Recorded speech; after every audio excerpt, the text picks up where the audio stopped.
Imagina esto. Un hombre sonríe en un mitin político, levanta la mano para saludar a la multitud, y, 44 años antes de que todo termine en segundos, el reloj ya ha empezado a correr. Ese reloj empieza aquí, en un pequeño pueblo del desierto sonorense, donde nace un niño que nadie imagina como candidato presidencial, mucho menos como mártir. Ese niño se llama Luis Donaldo Colosio. Magdalena de Quino, Sonora. Amanecer frío, cielo limpio, montañas recortadas en el horizonte.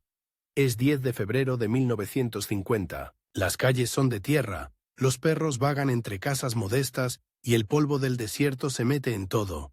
En la ropa, en los ojos, en los pulmones, en una de esas casas sencillas, sin lujos, con paredes que crujen cuando sopla el viento, acaba de nacer el primogénito de una familia que no sabe aún que su apellido será repetido por millones de personas. Luis Donaldo crece entre el ruido de las conversaciones de adultos sobre política y los problemas del campo. Su padre, Luis Colosio Fernández, está metido en la vida pública del pueblo, en el Partido Revolucionario Institucional, el PRI, el partido que lo domina todo. En la sala modesta de la casa, entre tazas de café y periódicos arrugados, se discute de presidentes, de elecciones, de carreteras que no llegan, de apoyos que nunca alcanzan. El niño escucha, en silencio, no entiende las palabras grandes, pero sí capta algo.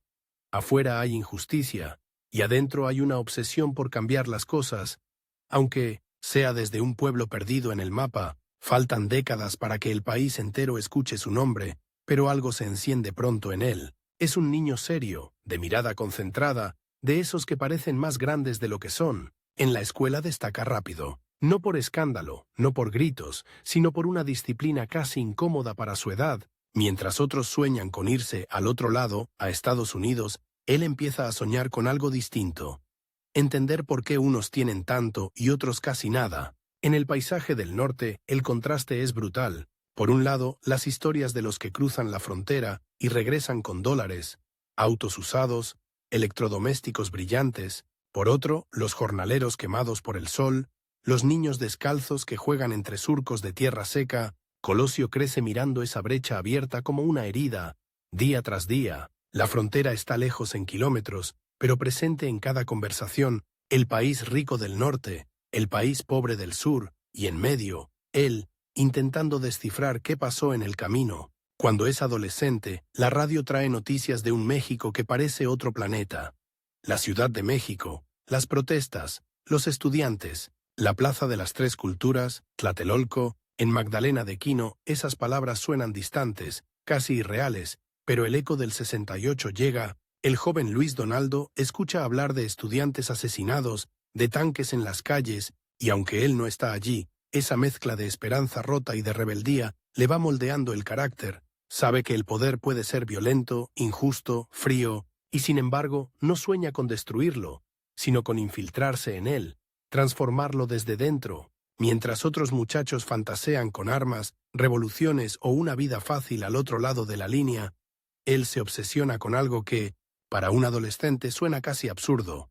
La economía. No son los discursos encendidos lo que lo atrapa, sino los números, las gráficas, las estadísticas que esconden vidas reales. Descubre que detrás de cada cifra hay un rostro, una familia, una historia, y empieza a hacer una pregunta simple, pero peligrosa.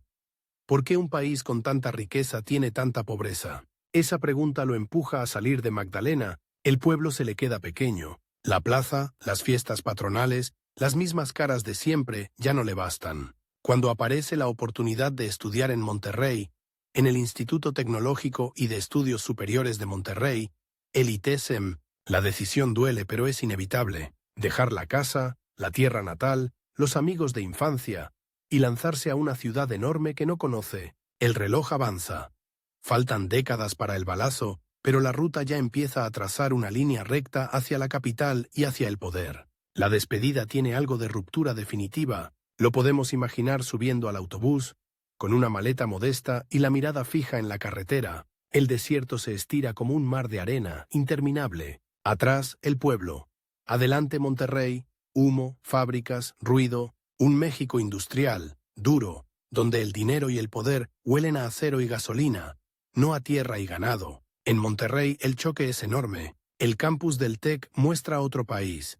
Edificios modernos, laboratorios, salones con pizarras limpias, estudiantes que parecen venir de familias muy distintas. Hay hijos de empresarios, de políticos, de gente acostumbrada a que el futuro esté casi garantizado, y está él, el hijo de un político local, de un pueblo pequeño, que tiene que esforzarse el doble para no quedarse atrás. Estudia economía. Podría ser una carrera fría, abstracta, llena de modelos que no tocan la realidad, pero él la convierte en un instrumento para entender la vida de los que dejó atrás. Mientras sus compañeros sueñan con grandes empresas, él sueña con políticas públicas. Mientras algunos hablan de maximizar ganancias, él se pregunta cómo maximizar oportunidades, toma apuntes compulsivamente, se desvela, analiza, discute, descubre las teorías del desarrollo, los planes de estabilización, las estructuras del Estado mexicano y, sobre todo, descubre que en la élite académica ya se está formando un nuevo tipo de político. El tecnócrata, ese nuevo político, no llega con sombrero y discurso populista, sino con traje, maletín y gráficas. Habla de déficit, de inflación, de productividad. No promete milagros, promete planes. Ese lenguaje le fascina porque parece ofrecer algo que él ansía. Control. Frente al caos de la injusticia, las fórmulas dan la ilusión de que todo puede ser ordenado, corregido, optimizado. En las aulas del TEC, Colosio empieza a sobresalir. No es el más ruidoso, pero sus profesores notan algo.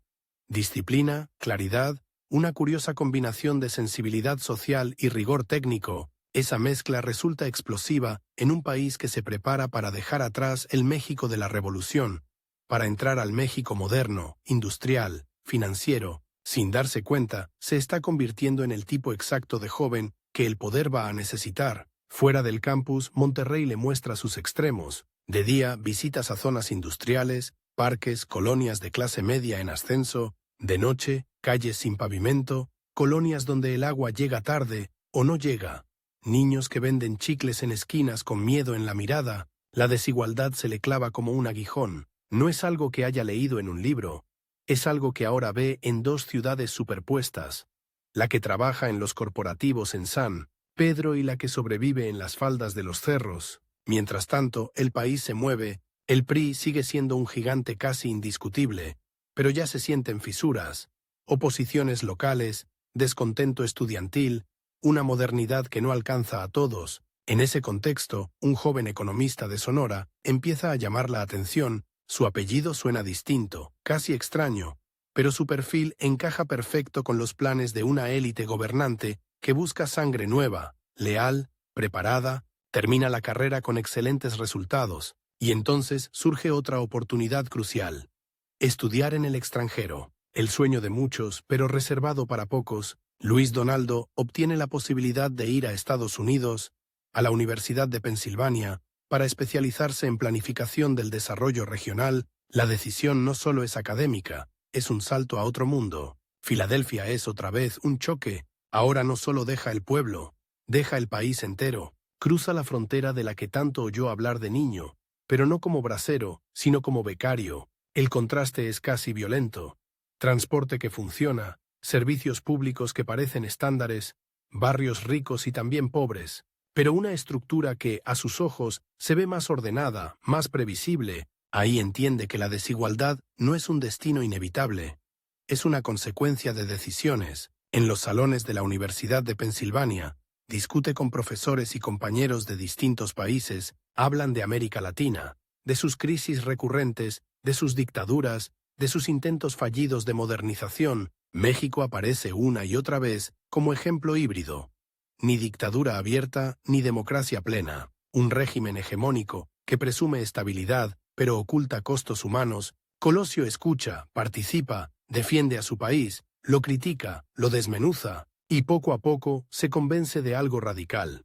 Si quiere transformar México, no basta con gritar desde afuera, hay que entrar al corazón mismo del sistema. El reloj sigue avanzando. Faltan poco menos de 20 años para que su nombre retumbe en un mitin fatal, pero las piezas ya se acomodan. En esos años de estudios, en Monterrey y en Estados Unidos, se teje una red silenciosa de contactos. Profesores, compañeros, funcionarios, que visitan las universidades para reclutar talentos, Entre ellos aparece un grupo de mexicanos que en unos años serán clave. Jóvenes economistas, abogados y administradores que se alinearían alrededor de figuras como Carlos Salinas de Gortari y Manuel Camacho Solís, sí, el futuro rival. En esos años nadie lo llama así, son más bien parte de una misma constelación, gente que cree en la técnica, en los planes a largo plazo, en la disciplina, gente que ve al PRI no como un dinosaurio, sino como un vehículo. El partido ya no es solo el heredero de la revolución, quiere ser la máquina de la modernización, y necesita choferes nuevos. Al regresar a México, Luis Donaldo ya no es el muchacho de Magdalena, al menos no del todo. Trae un título, una visión global, otro ritmo en la cabeza, pero también trae algo que no ha perdido. La imagen nítida de su pueblo, de la plaza, de las calles polvorientas, de los niños que no tenían los libros que él sí pudo tener. Esa tensión entre la élite y la periferia lo acompañará siempre, como un hilo invisible que lo jala hacia dos extremos. Es entonces cuando da el paso que define su destino. Entra al aparato del Estado, no a cualquier lado, sino a la Secretaría de Programación y Presupuesto, la SPP, el cerebro tecnocrático del gobierno federal. Ahí, las cifras del país ya no son ejercicios de examen. Son decisiones que afectan a millones, presupuesto para carreteras, para escuelas, para programas sociales, recortes, apuestas, prioridades. El joven economista sonorense comienza en puestos técnicos, elaborando estudios, analizando proyectos, nada de reflectores, nada de cámaras, solo papeles, números, reuniones en salas sin ventanas, pero en esos pasillos silenciosos se juega el futuro de México, y también se cocina la carrera de los que, tarde o temprano, se convertirán en figuras nacionales. En una oficina puede estar un subsecretario que mañana será gobernador, en otra, un director que acabará en la presidencia, y entre ellos varios jóvenes con ambición y talento, afilados como cuchillos, entre ellos también Manuel Camacho Solís. Es fácil imaginar esas reuniones. Un grupo de hombres jóvenes, traje oscuro, corbata sobria, hablando de índices, de metas, de indicadores de impacto. La competencia se disfraza de cortesía, todos sonríen, todos se llaman licenciado, pero detrás de cada propuesta hay algo más. La necesidad de demostrar que se es el más brillante, el más eficiente, el más confiable. En ese ambiente, Colosio aprende que la política no es solo discurso, es cálculo, es carrera, es supervivencia. La rivalidad no nace de un pleito abierto, sino de algo más sutil. Dos trayectorias que empiezan a cruzarse, a compararse. ¿Quién hace los mejores diagnósticos? ¿Quién se gana primero la confianza de los superiores? ¿Quién recibe las tareas más delicadas? En esa lucha callada, el sonorense destaca por algo particular. No solo sabe de números, sabe explicar los números a la gente. Ahí hay una diferencia. Puede bajar el lenguaje técnico a palabras que un campesino entendería, y eso, en un partido que vive de votos, no pasa desapercibido. Mientras asciende en el aparato técnico, su padre, allá en Sonora, también participa en política local. Luis Donaldo ve cómo el PRI funciona abajo. Los seccionales, las estructuras municipales, las campañas de tierra. Sabe que el poder no se sostiene con papers, sino con gente real que se siente escuchada, apoyada, incluida. Esa doble mirada, la del tecnócrata en la Ciudad de México y la del hijo de político local en Magdalena, lo convierte en algo raro. Un puente. El país entra en los años 70 y luego en los 80, con crisis tras crisis. Devaluaciones, inflación, ajustes dolorosos. Los periódicos hablan de sacrificio, de cinturones apretados.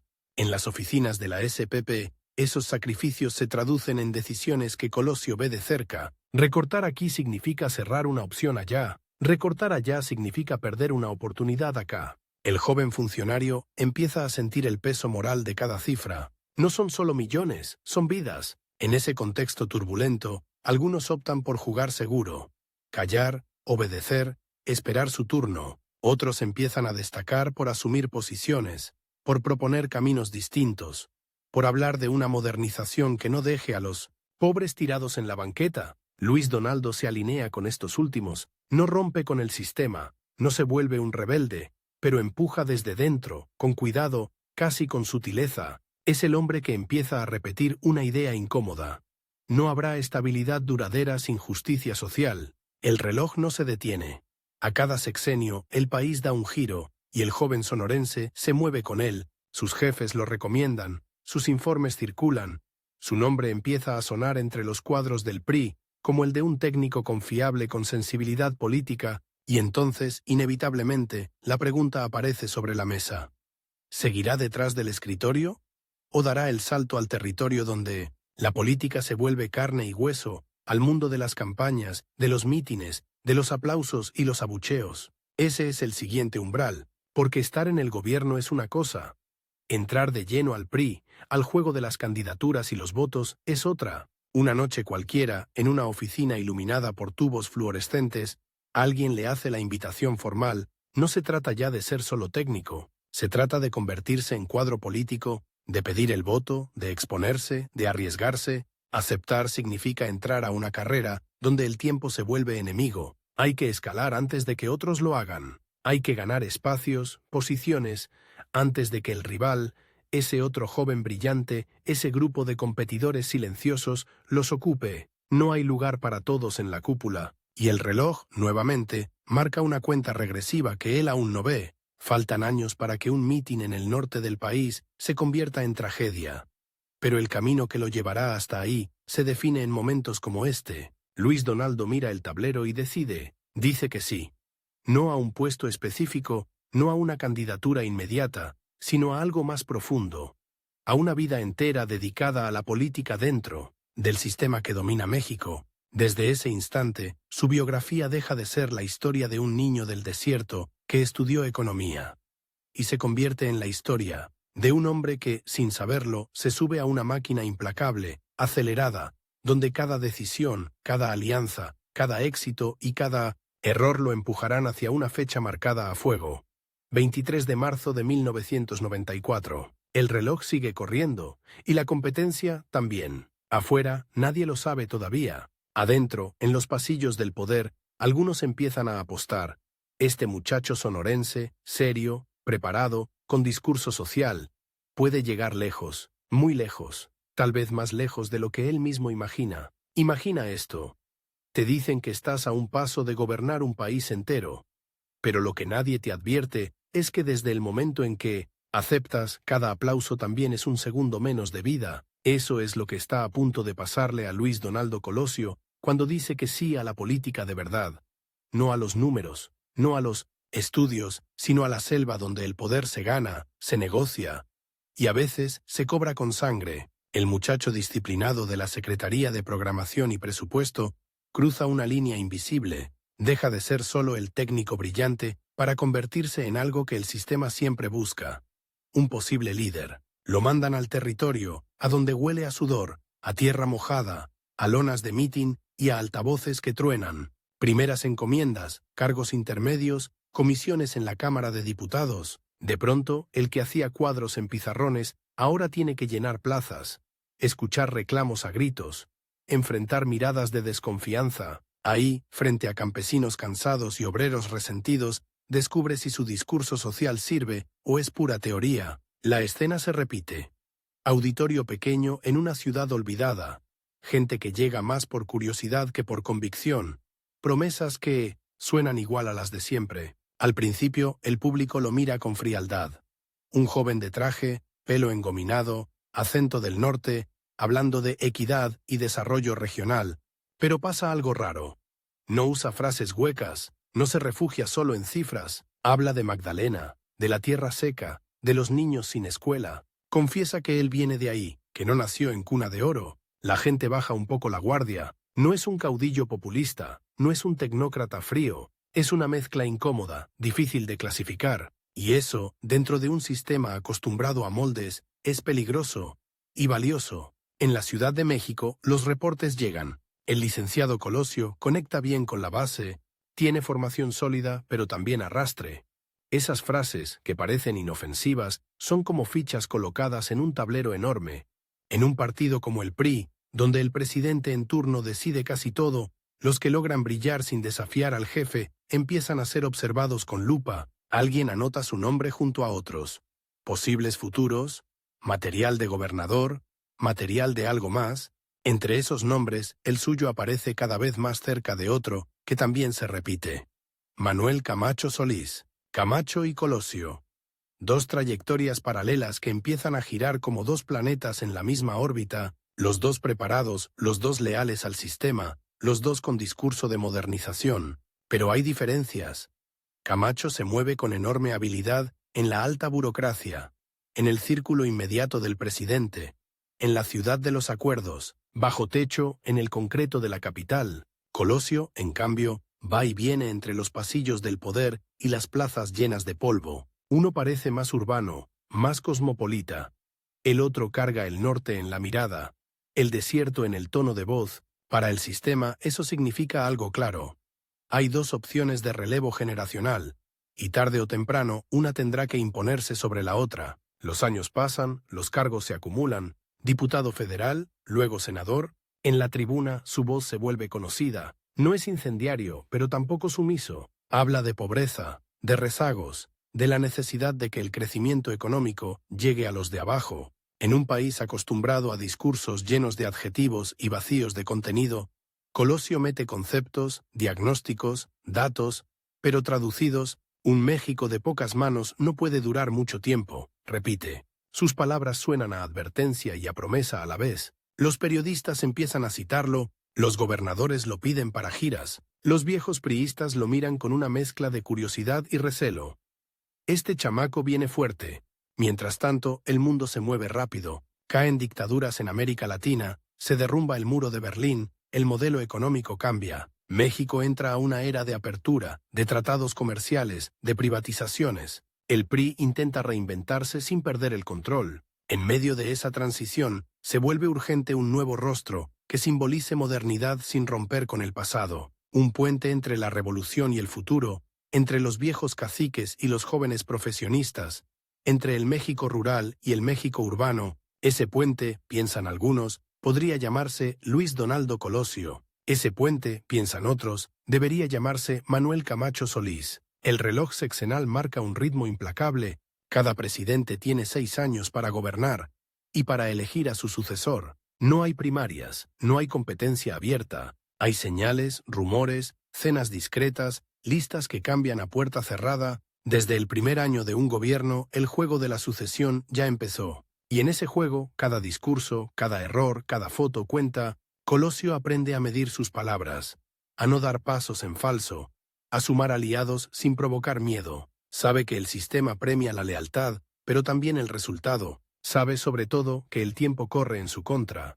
Si no sube en este sexenio, alguien más ocupará el lugar que él podría aspirar a tener. El primer gran salto llega cuando se le entrega una responsabilidad delicadísima. La dirigencia nacional del PRI no es cualquier encargo. Es ponerse al frente de la maquinaria política que ha gobernado México por décadas, es, en términos crudos, tomar el volante de la estructura que gana elecciones, reparte candidaturas, castiga traiciones. Cuando lo anuncian, las cámaras lo muestran levantando la mano, sonriendo, prometiendo democracia interna, apertura, acercamiento a la sociedad. Lo que no muestra la televisión son las llamadas discretas de los dinosaurios, de los jefes de corrientes, de los que manejan el partido desde las sombras. Aquí estamos, licenciado, cuenta con nosotros, siempre que usted cuente con nosotros, desde la oficina del presidente del PRI, con sus fotos solemnes en las paredes y sus escritorios impecables, el país se ve distinto. Ya no son solo cifras ni diagnósticos, son fichas humanas en un mapa, gobernadores que exigen más presupuesto y más poder, alcaldes que necesitan apoyo para no perder sus municipios, líderes sindicales que recuerdan favores viejos y exigen nuevos, organizaciones campesinas que amenazan con cerrar carreteras si sus demandas no se atienden. Colosio se coloca al centro de esa red tensa, lista para romperse. Si maneja bien la cuerda floja, puede consolidarse como líder nacional. Si tropieza, puede caer en cuestión de días. En paralelo, en la capital, el nombre de Manuel Camacho también crece. Como autoridad de la Ciudad de México, el principal escaparate político del país, su figura se vuelve cotidiana en los noticieros, inaugura obras, atiende crisis urbanas, negocia con grupos de presión. Camacho encarna la eficiencia tecnocrática aplicada a la ciudad más grande del país. Hay quien lo ve ya como el candidato natural. Su cercanía con el presidente, su presencia constante en los medios, su control sobre el mayor bastión político de México, lo hacen parecer imparable. La prensa empieza a construir la narrativa. Dos hombres, dos estilos, un mismo partido, y aunque ninguno lo dice en voz alta, ambos saben que el espacio en la cima es para uno solo. En los pasillos el murmullo crece. ¿Quién será el bueno? ¿Camacho, el del centro, o Colosio, el del norte? Las cenas privadas se llenan de apuestas. Cada quien empieza a tomar posición sin decirlo abiertamente. Algunos gobernadores se acercan a uno, otros al otro. Todos cuidan de no mostrar demasiado sus preferencias, porque un movimiento en falso puede costarles caro si apuestan por el perdedor. Los dos aspirantes, mientras tanto, fingen no correr. Declaran una y otra vez que solo les importa servir al país desde donde el presidente lo indique. Pero por dentro saben que ese es el momento, que no habrá otra ventana igual, que si el reloj marca el tiempo de la sucesión, también marca el límite de sus ambiciones. La dirigencia del PRI le da a Colosio algo que Camacho no tiene en la misma medida. Contacto directo con la base. Recorre el país sin descanso, vuelos temprano, carreteras interminables, hoteles impersonales, salones llenos de sillas de plástico, auditorios improvisados con lonas y tablas. En cada lugar, la misma escena. Un grupo de militantes cansados, acostumbrados a que les hablen desde arriba, que de pronto escuchan a un líder nacional que menciona su municipio, su colonia, su problema específico. Se queda más tiempo del previsto, escucha quejas, se deja rodear, los guardias se incomodan. Él, en cambio, parece nutrirse de ese caos. A veces, en esos encuentros improvisados, su equipo nota algo inquietante. Cuanto más cerca está de la gente, menos cerca está de la protección. Pero la cercanía tiene un precio político, no solo de seguridad. Cuanto más baja a la base, más escucha reclamos contra la cúpula, que si las privatizaciones, que si la pérdida de empleos, que si la inflación que ahoga, México está cambiando a golpes. Crisis económicas, protestas, perredistas denunciando fraude, panistas ganando espacios. El PRI ya no es el dueño absoluto de la realidad, hay grietas. Y en esas grietas, la figura de Colosio empieza a adquirir un tono distinto. No solo el técnico ni el operador, algunos lo ven como posible reformador del propio sistema desde adentro. Esa idea entusiasma a unos y aterra a otros. ¿Un presidente del PRI que hable de democratizar al PRI? Para muchos, eso suena como darle a un cirujano el bisturí para operarse a sí mismo. El tiempo, mientras tanto, aprieta. Faltan pocos años para la elección presidencial de 1994, y dentro del partido, todos saben que el proceso de decisión iniciará mucho antes. No habrá primarias, pero sí señales. Un nombramiento, una gira, una frase del presidente. Cada movimiento se lee como presagio. Cuando Colosio deja la dirigencia del PRI para encabezar una secretaría clave vinculada a la política social, las interpretaciones estallan. Unos dicen, lo mandan a construir su propia base entre los pobres, a darle rostro humano al gobierno. Otros susurran, lo alejan del partido para debilitarlo, para que la maquinaria se incline por otro. Cada ascenso suyo puede ser también una maniobra para acotarlo. Cada nuevo encargo parece una medalla o una trampa. En esa nueva posición, recorre las zonas más pobres del país con una intensidad que sorprende incluso a su equipo. Pueblos sin agua potable, colonias sin drenaje, comunidades indígenas ignoradas durante décadas. En cada visita, repite que la modernización económica debe ir acompañada de justicia social. Mientras anuncia programas, lo asaltan imágenes de su propia infancia en el norte. La tierra seca, los niños sin libros, hay días en los que su mirada se endurece, como si comprendiera de golpe la dimensión de la tarea. No se trata solo de administrar recursos. Se trata de intentar cerrar una brecha que lleva siglos abriéndose, y el reloj otra vez juega en su contra, porque mientras diseña políticas a largo plazo, la cuenta regresiva hacia 1994 avanza, indiferente. Al mismo tiempo, la relación con Camacho entra en una zona gris. Oficialmente, son aliados del mismo proyecto, hombres del mismo presidente, parte de la misma generación, pero la realidad es más tensa. Cada vez que uno aparece en portada, el otro queda desplazado. Cada vez que uno es mencionado como posible candidato, el otro siente cómo se esfuman algunos apoyos. No hay insultos públicos ni rompimientos dramáticos, pero sí silencios, sí ausencias en eventos clave, sí miradas medidas en las reuniones de gabinete. Los dos conocen las reglas no escritas. El que muestre abiertamente su ambición puede ser descartado. El que se quede quieto, resignado, también. Hay que moverse. sin parecer que uno se mueve. La sucesión presidencial en México siempre ha tenido algo de ritual casi religioso. Durante décadas, el famoso dedazo definió el futuro del país con un solo gesto del presidente. En los cafés, en las redacciones, en las cantinas, todos especulan. ¿Quién será el elegido? La tensión en el ambiente se palpa. Los rumores se convierten en notas, las notas en columnas, las columnas en verdades repetidas al infinito. Algunos jurarían que ya vieron la lista definitiva. Otros dicen que el presidente aún duda. En medio de ese mar de versiones, hay dos nombres que no se despegan de las conversaciones. Uno es el de Manuel Camacho Solís, el otro el de Luis Donaldo Colosio, y entonces el giro. Contra muchos pronósticos, contra muchas apuestas, el mensaje que sale de Los Pinos señala a uno solo. Al sonorense de mirada seria, al técnico con discurso social, al hombre que ha pasado años recorriendo el país, al que viene del norte polvoriento y no del corazón de la capital. De un día para otro, el dirigente, el funcionario, el economista, se convierte en algo más pesado, casi mítico. Candidato presidencial del PRI, en un sistema donde el candidato oficial prácticamente equivale a presidente en espera, el anuncio es como una coronación anticipada, pero también, aunque nadie lo diga esa noche, como una sentencia. En el mitin donde se formaliza su candidatura, las imágenes son potentes. Miles de banderas tricolores, gritos de «Colosio, Colosio», reflector blanco cegador, cámaras de televisión captando cada gesto. Él levanta la mano, saluda, sonríe, promete cambio con estabilidad, modernización con justicia, continuidad con rostro humano. A su lado, las figuras más poderosas del país lo miran como quien observa a un heredero al que hay que moldear. En el aire, sin embargo, flota algo turbio. La certeza de que el México de 1994 ya no es el México dócil de antes. La oposición es fuerte, la sociedad está irritada, la economía tambalea, y en el sur, en la selva de Chiapas, se está gestando una rebelión que estallará justo cuando más necesite estabilidad. Ahora, el reloj tiene una nueva marca. No son años indefinidos en la burocracia ni sexenios por venir. Son meses concretos. Tiene menos de 9 meses para convencer a un país fracturado de que él es la respuesta. Menos de 9 meses para recorrer estados, para elaborar un proyecto, para equilibrar lealtades internas, para no despertar enemigos, que preferirían a otro en su lugar.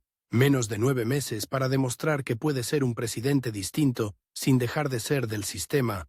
Lo que nadie sabe, lo que nadie imagina todavía, es que el margen real es mucho más cruel. A Luis Donaldo Colosio no le quedan 9 meses, le quedan apenas 99 días desde que arranque la campaña, 99 días en los que cada discurso, cada plaza, cada mano que estreche, puede acercarlo un paso más al poder, o al momento en que, entre gritos y aplausos, un disparo interrumpirá para siempre el cronómetro. Te ponen un calendario enfrente y te dicen, tienes 99 días para conquistar a un país entero. Lo que nadie dice en voz alta es la otra mitad de la frase.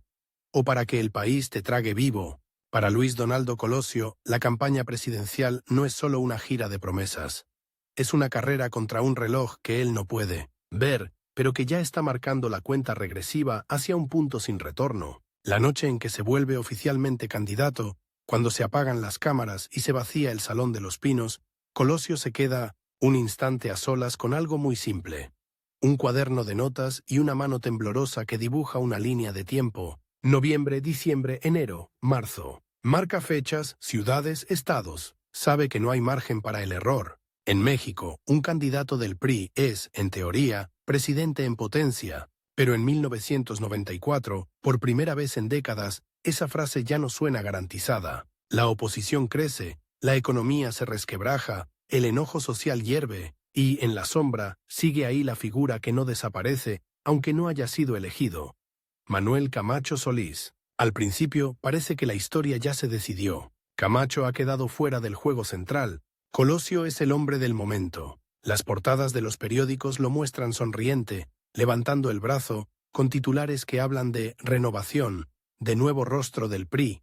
En los cafés políticos se comenta que la sucesión está resuelta, pero en un sistema tan acostumbrado al cálculo fino, nada está resuelto hasta el último minuto. Y el último minuto, en esta historia, no será el de la jornada electoral, sino uno mucho más brutal. Dicen que la campaña empieza realmente cuando el candidato se sube a la primera camioneta y sale a carretera. A inicios de 1994, Colosio arranca su gira con una mezcla de adrenalina y peso en el pecho. Lo esperan plazas abiertas, auditorios improvisados, pueblos que nunca antes habían visto tan de cerca al posible futuro presidente. La orden oficial es clara. Hay que mostrar a un candidato cercano, que toque a la gente, que se deje tocar, que no parezca un príncipe custodiado por muros de cristal, sino un hijo del pueblo que regresa a hablar con los suyos. Las imágenes son potentes.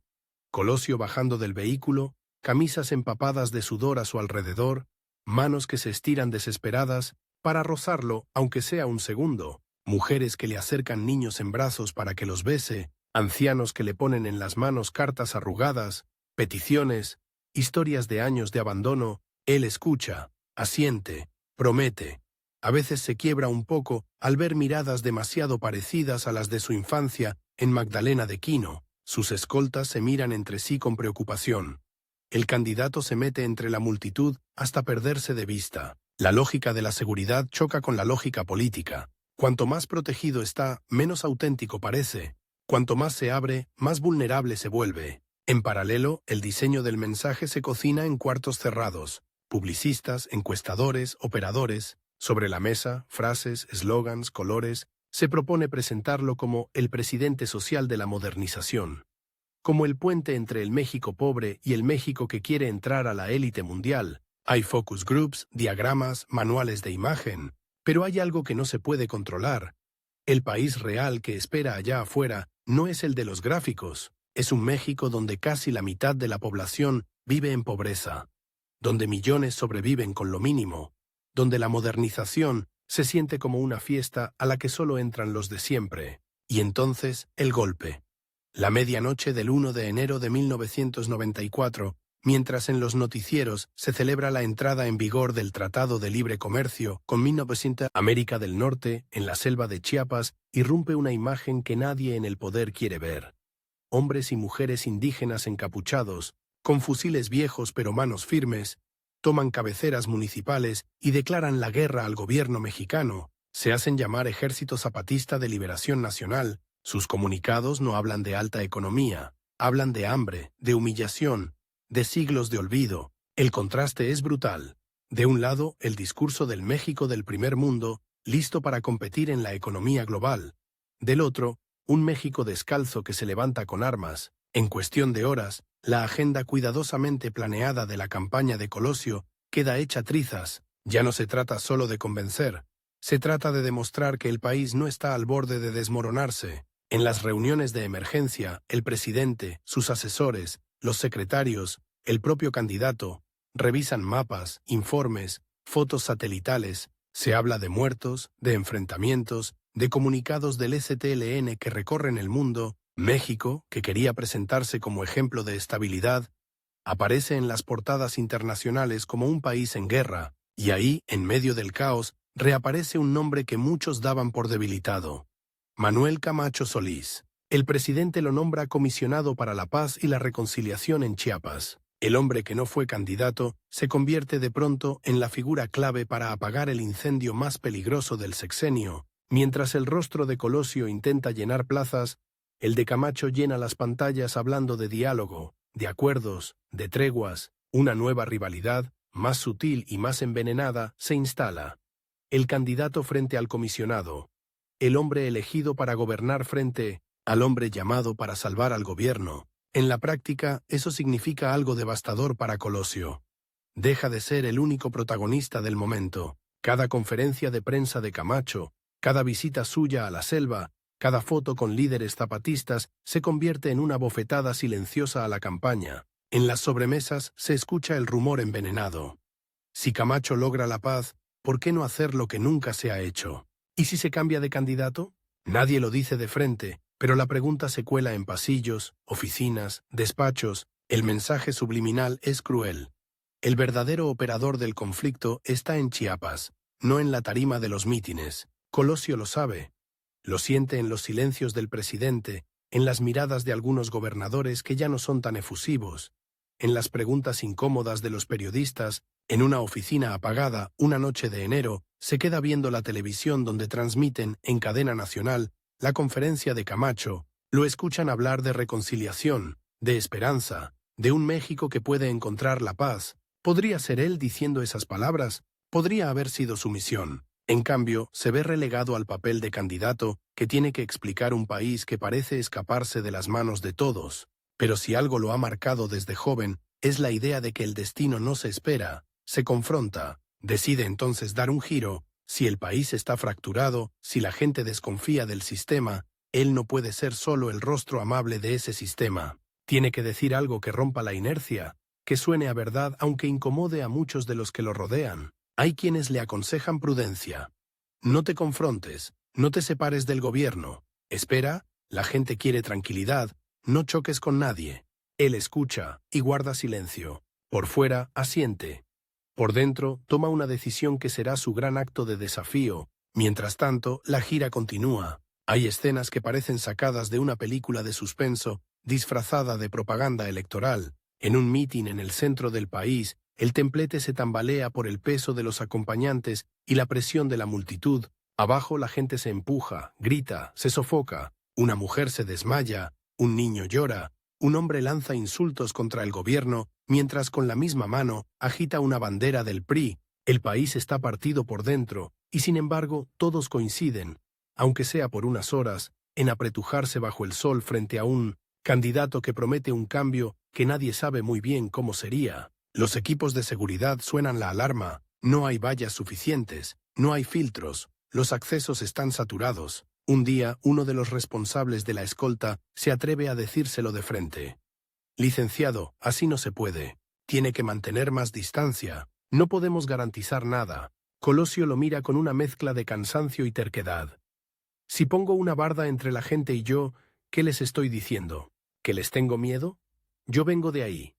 Yo soy uno de ellos. Si no puedo caminar entre la gente, entonces no tengo nada que hacer aquí. Esa frase, que para muchos suena heroica, para otros es una señal de alarma. En un país donde el crimen organizado crece, donde los ajustes de cuentas son cada vez más frecuentes, un candidato que decide reducir su protección es casi una provocación al destino, y sin embargo, cada vez que rompe el cordón de seguridad para acercarse, los aplausos se vuelven más intensos, las miradas más luminosas. Ahí, en esos segundos caóticos, en los que decenas de manos lo tocan, lo jalan, lo empujan, él parece sentir que su candidatura tiene sentido. A medida que se acerca marzo, la campaña entra en una fase crítica. Colosio ya ha recorrido buena parte del país.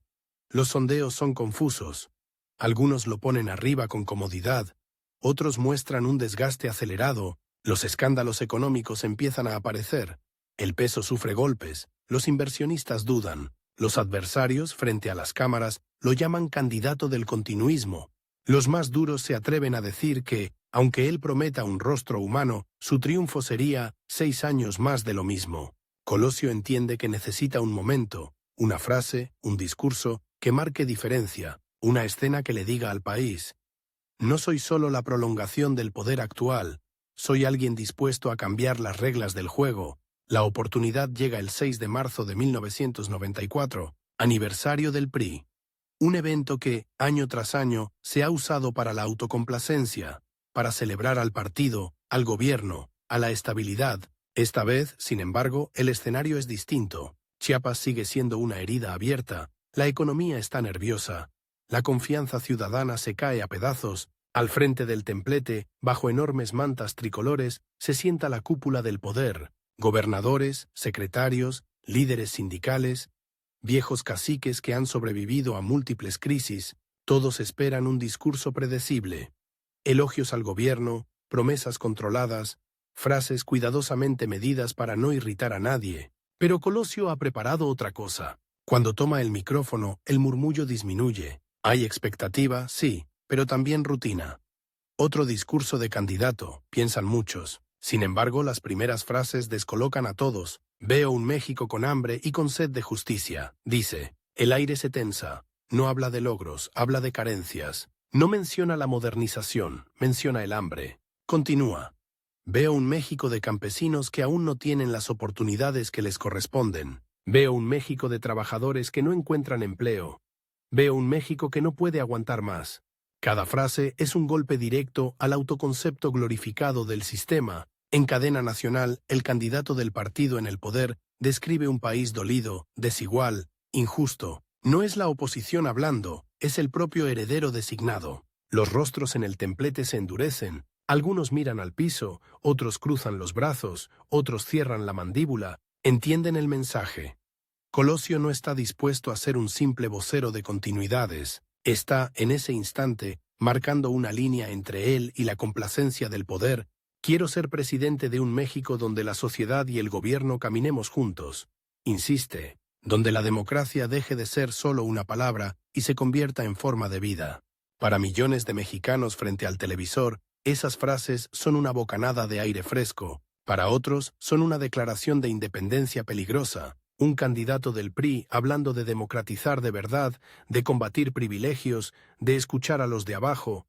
Suena, al mismo tiempo, esperanzador y amenazante. Al día siguiente, los periódicos se llenan de interpretaciones. Unos hablan de un viraje histórico, otros de un regaño al gobierno. Se analiza cada línea del discurso como si fuera un mensaje cifrado. Se pregunta si el presidente se siente aludido, si la cúpula acepta esa crítica, si el sistema tolerará a un candidato que, en lugar de defenderlo a ciegas, lo cuestiona. En las conversaciones más discretas, la preocupación es otra. Si ya como candidato se desmarca así, ¿qué haría como presidente? Mientras la élite digiere el discurso, en las plazas la reacción es inmediata. En giras posteriores, cuando Colosio dice, «Veo un México con hambre y sed de justicia», la gente lo interrumpe con aplausos frenéticos. La frase se convierte en consigna, en pedazo de esperanza. Por unos días, da la impresión de que ha logrado lo imposible. Parecer parte del sistema y al mismo tiempo crítico del sistema. Pero ese equilibrio es tan frágil que basta un soplo para romperlo, y el soplo llega otra vez desde el mismo lugar. Chiapas. Manuel Camacho regresa a escena con fuerza, anuncia avances en el diálogo, habla de compromisos, de posibles acuerdos. Su imagen de negociador eficaz crece y crece. A mediados de marzo, en un giro enredado, presenta su renuncia como comisionado. Luego parece reconsiderarla. Deja entrever su inconformidad con el rumbo político. La rumorología enloquece. Se habla de fracturas en la cúpula, de diferencias con el presidente, de la posibilidad, una vez más, de que se baraje un cambio de candidato. Para Colosio, la presión se vuelve casi insoportable. Tiene que cuidar cada palabra para no profundizar la idea de conflicto interno, pero al mismo tiempo no puede quedarse callado frente a la ansiedad que recorre la estructura del PRI. En reuniones con su equipo más cercano, algunos le proponen algo radical. Exigir públicamente un cierre definitivo a los rumores, un respaldo contundente que lo blinde. Él lo descarta. Sabe que, en el sistema en el que se mueve, pedir garantías es casi una confesión de debilidad. Lo único que puede hacer es seguir adelante, como si el ruido no existiera, como si el reloj no estuviera acelerándose. Los últimos días antes de ir al norte del país tienen una carga especial. El itinerario incluye ciudades clave, plazas difíciles, territorios donde el PRI ya no es hegemónico. Entre esas visitas aparece un nombre que, a ojos de muchos en el centro, no significa gran cosa. Lomas Taurinas, una colonia popular en Tijuana, un barrio de calles polvosas, casas a medio terminar, postes improvisados con cables enredados. No es un gran estadio, no es un auditorio elegante, no es un mitin de cierre, es apenas una escala en una agenda apretada, pero para Colosio esos lugares son precisamente los que más sentido tienen. Cuando se lo plantean, alguien en el equipo sugiere cambiar la sede a un espacio más controlable, más seguro. No hay condiciones, argumentan. Es un terreno chico, rodeado de casitas. Los accesos son complicados, no hay filtros posibles. De nuevo, la lógica de la protección intenta imponerse. De nuevo, él la empuja a un lado. La gente de esas colonias también vota, también espera, también escucha, responde.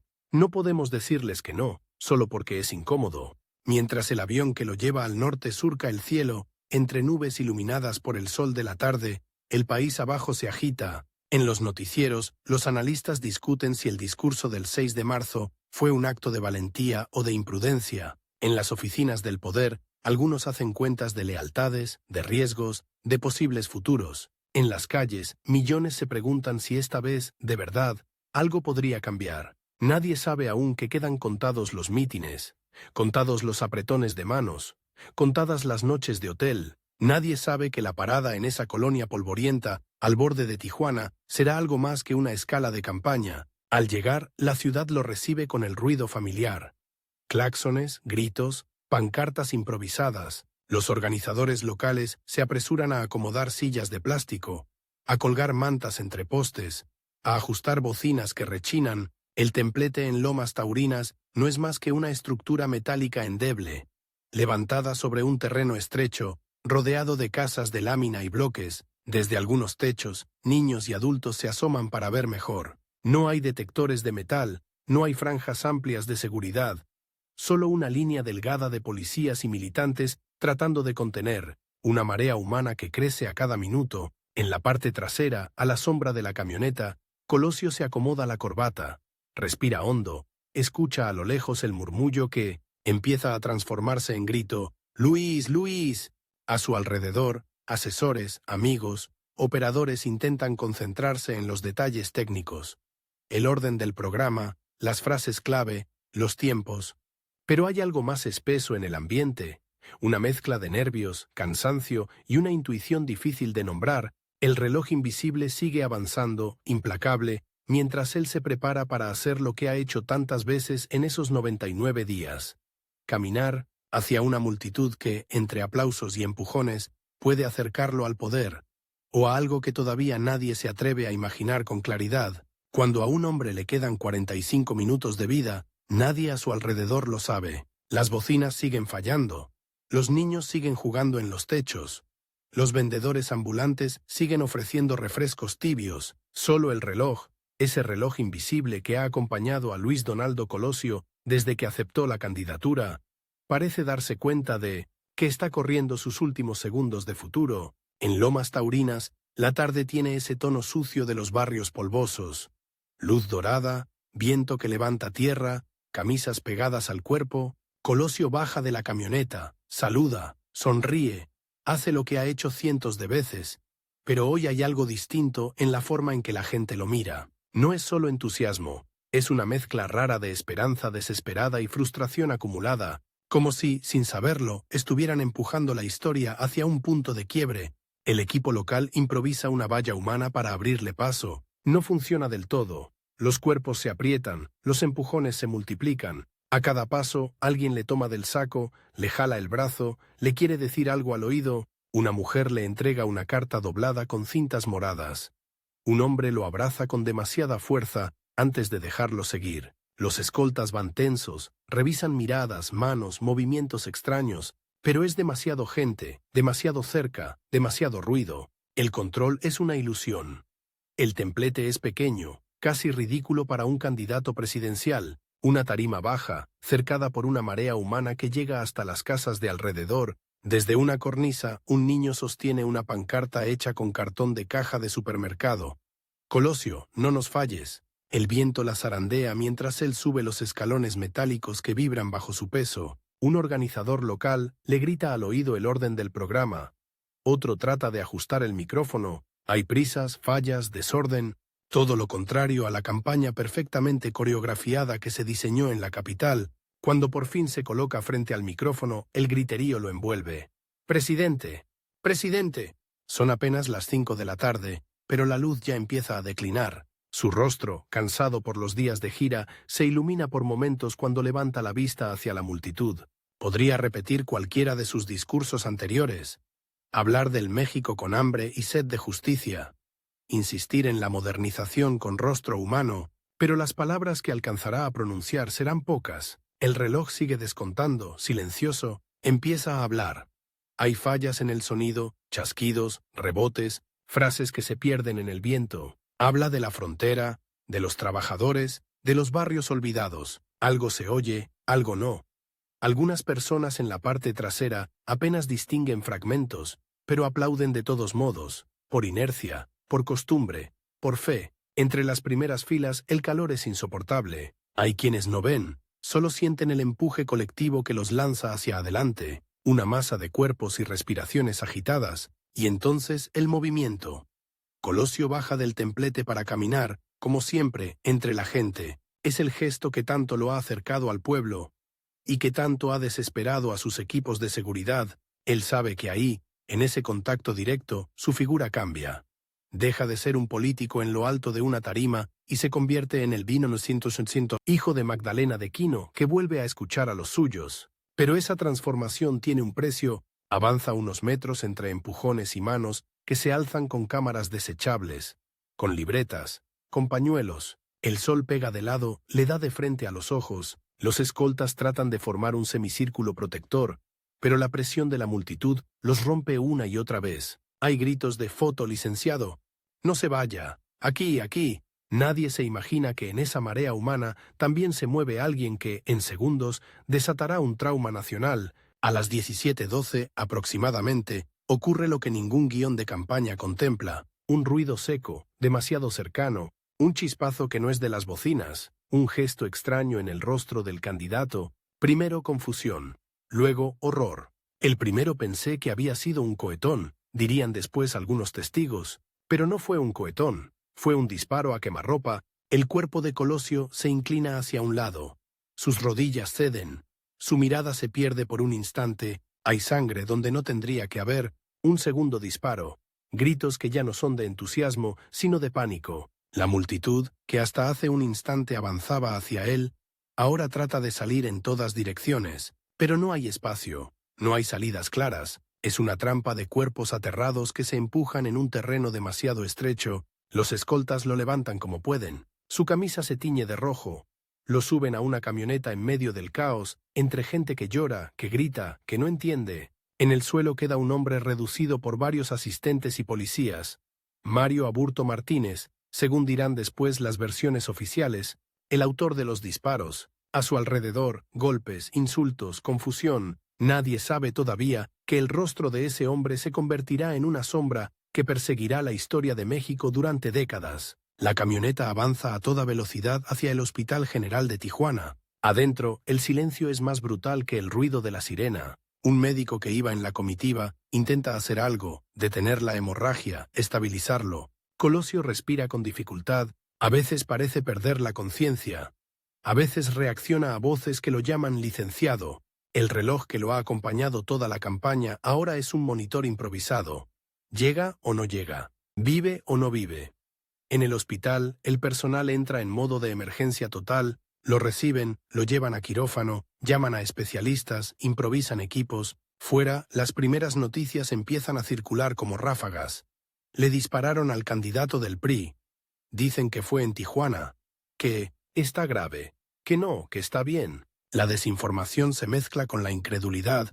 Para un país acostumbrado a ver la política como un guión cerrado desde arriba, la idea de un candidato presidencial herido de bala, en plena campaña, suena más a ficción que a realidad. En la Ciudad de México, el presidente Carlos Salinas de Gortari recibe informes fragmentados, primero que fue un incidente menor, luego que está herido, después que la situación es delicada, las líneas telefónicas hierven, gobernadores, líderes del partido, embajadas extranjeras, todos preguntan lo mismo. ¿Está vivo? En las redacciones de los periódicos y noticieros, los editores miran la pantalla del teletipo como si esperaran que alguien dijera «es una broma». Pero no llega ninguna corrección, solo nuevos reportes que empeoran cada minuto. Después de una cirugía larga, intensa, el parte médico se vuelve inevitable. A las 23:12 horas se declara oficialmente la muerte de Luis Donaldo Colosio Murrieta. Tenía 44 años. El candidato del partido hegemónico, el hombre al que el sistema había señalado como sucesor, el político que había hablado de un México con hambre y sed de justicia, yace ahora en una camilla fría, bajo la luz blanca de un quirófano de provincia. El país entero, frente al televisor, siente algo que no sentía desde hacía mucho tiempo. Vulnerabilidad absoluta. Las imágenes corren como descargas eléctricas. Reporteros frente al hospital, militantes llorando, priistas con el rostro desencajado, ciudadanos que no pertenecen a ningún partido, pero que se quedan despiertos hasta la madrugada, pegados a la pantalla. No es solo la muerte de un hombre, es la irrupción violenta de la incertidumbre en un sistema que se preciaba de controlarlo todo. Si pudieron matar al candidato del PRI, ¿qué más puede pasar? En las horas siguientes empiezan las dos historias paralelas que acompañarán para siempre la figura de Colosio.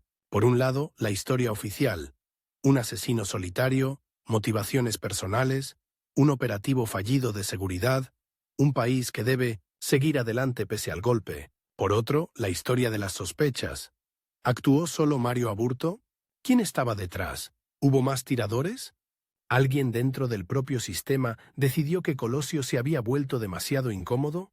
Las respuestas, casi 30 años después, siguen siendo incompletas, y esa falta de certezas alimenta el mito. La viuda, Diana Laura Riojas, aparece frente a las cámaras con una dignidad que duele, joven, delgada, enferma de un cáncer que ya la consumía antes de la tragedia, se convierte de pronto en el símbolo más descarnado del costo humano de la política. Junto a ella, los dos hijos pequeños, Luis Donaldo y Mariana, no entienden del todo por qué tanta gente llora por su padre, por qué los reflectores los siguen, por qué su casa se llenó de personas vestidas de negro. En cuestión de días, pasan de ser una familia que se preparaba para llegar a Los Pinos, a una familia que tiene que aprender a vivir con un vacío imposible. El cuerpo de Colosio regresa al norte, a Sonora. En Magdalena de Quino, las calles se llenan de gente que lo conoció desde niño y de gente que nunca lo vio, pero que siente que algo suyo se fue con él. El cortejo fúnebre avanza entre aplausos tímidos, rezos, silencios pesados. Allí, en el panteón de su pueblo, el hijo del tendero que se fue a estudiar economía, el político que subió escalón por escalón, el candidato que quiso hablarle de frente al México pobre, descansa bajo una lápida sencilla. México, mientras tanto, intenta entender qué significa ese agujero que se ha abierto en 1994. Diana Laura no tendrá mucho tiempo más. Apenas meses después del asesinato, su enfermedad se agrava. Las imágenes de ella junto a la tumba de su esposo, debilitada pero firme, son uno de los retratos más brutales de la soledad del poder. Sobrevive lo suficiente para ver cómo el PRI se reorganiza, cómo elige a un nuevo candidato, Ernesto Zedillo, cómo la maquinaria política se reactiva, pero no llega a ver el final de esa elección. Muere en noviembre de 1994, dejando huérfanos a los hijos de ambos. El sexenio que nunca comenzó para Colosio se lleva también, como una ola cruel, a su compañera de vida. En la cúspide del sistema, el movimiento de piezas es frenético. Hay que nombrar candidato de inmediato, recomponer la campaña, enviar un mensaje de control. Zedillo toma la estafeta en medio de un duelo nacional que no deja espacio para celebraciones genuinas. En los spots se recuerda a Colosio como el amigo, el líder, el hombre de futuro. Se enarbola su imagen, se usan sus palabras. El PRI intenta convertir el dolor en legitimidad, la tragedia en impulso, pero algo ya no encaja como antes. El país ha visto demasiado. Manuel Camacho Solís, el eterno rival silencioso, se mueve en este tablero convulso con ambigüedad. Sus desencuentros con la cúpula, sus renuncias, sus declaraciones crípticas alimentan todo tipo de teorías. ¿Perdió la candidatura y perdió también la confianza del sistema? ¿O fue parte de una disputa más oscura? El tiempo lo colocará en otros proyectos políticos, lejos del PRI, pero el capítulo de 1994 quedará sobre él como una nube que nunca se disipa del todo. El conflicto de fondo, la lucha entre el reformista controlado y el reformista incómodo, se traslada, después de la muerte de Colosio, a la memoria colectiva, y aquí aparece uno de los grandes giros de esta historia.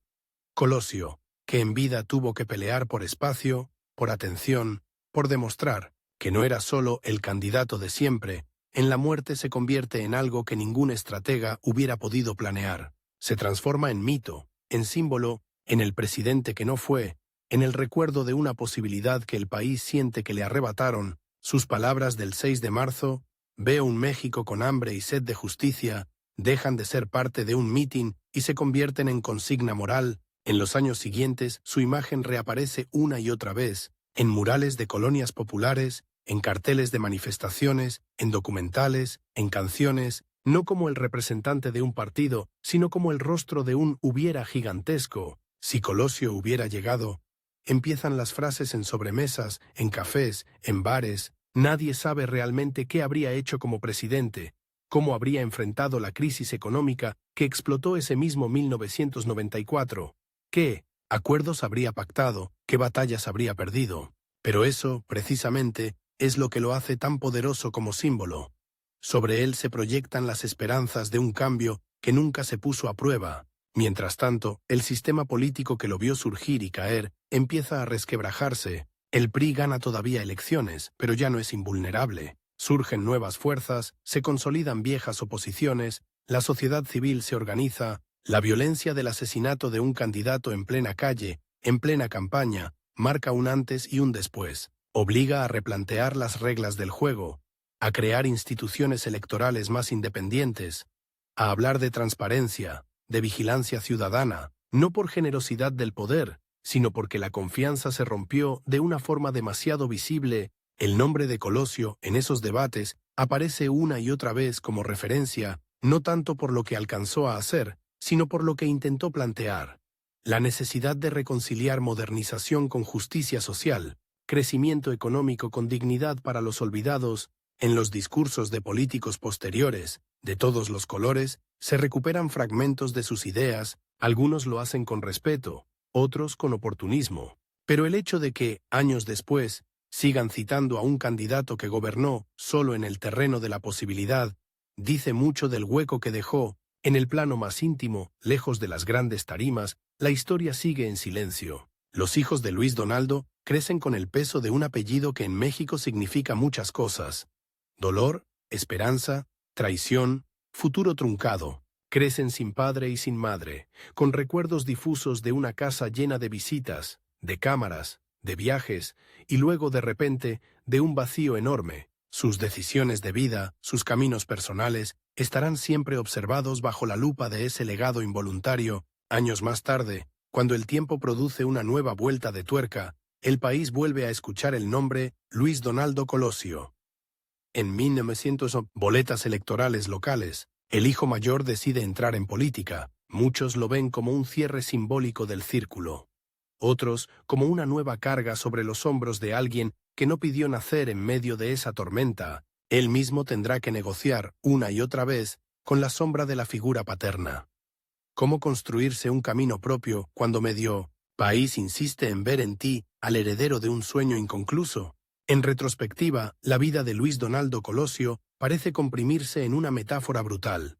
Un hombre que subió desde la modestia de un pueblo sonorense hasta la antesala del poder absoluto, para descubrir que, incluso ahí, no era dueño ni de su tiempo ni de su destino. Su biografía está hecha de horas de trabajo silencioso, de estudios, de negociaciones, de giras, de discursos, pero el mundo la recuerda, sobre todo por 45 minutos en una colonia polvorienta, por segundos de disparos, por una carrera desesperada hacia un hospital. Sin embargo, reducirlo solo a víctimas sería otra forma de borrarlo. Colosio fue, también, el político que se atrevió a decir en público que México tenía hambre y sed de justicia desde el corazón del sistema que llevaba décadas negando esa realidad. Fue el hombre que habló de democracia interna en un partido acostumbrado a la disciplina vertical. Fue el candidato que, en lugar de esconderse tras vallas de seguridad, decidió caminar entre la gente, aun cuando eso multiplicaba sus riesgos. Su legado vive en esa tensión, entre la prudencia que le hubiera salvado la vida y la cercanía que lo hizo creíble ante los suyos. Hoy, cuando se revisan las imágenes borrosas de Lomas Taurinas, los discursos en cadena nacional, las fotos en blanco y negro de su infancia en Magdalena de Quino, es difícil no sentir que detrás de cada cuadro hay una pregunta que México todavía no termina de responderse. ¿Cuánto cuesta, de verdad, intentar cambiar un sistema desde dentro? Colosio pagó el precio más alto. El país, desde entonces, sigue calculando el suyo, tratando de no olvidar que, alguna vez, un hombre se paró frente a los poderosos y les dijo que veía un México con hambre y sed de justicia. Y lo dijo demasiado claro como para que todos pudieran dormir tranquilos. Y mientras el tiempo avanza, el reloj que antes fue la cuenta regresiva de su campaña se transforma en otra cosa, en un recordatorio constante de que las oportunidades, cuando se dejan pasar o se arrebatan a la fuerza, no vuelven igual. La figura de Luis Donaldo Colosio permanece en un punto extraño entre historia y promesa. No llegó a la presidencia, no tuvo un sexenio, no dejó un programa de gobierno completo, pero dejó algo que, en política, es más difícil de lograr que cualquier reforma. Dejó la sensación de que por un instante el país entero vio una ventana abierta, y vio cómo se cerraba de golpe, para nunca olvidarlo.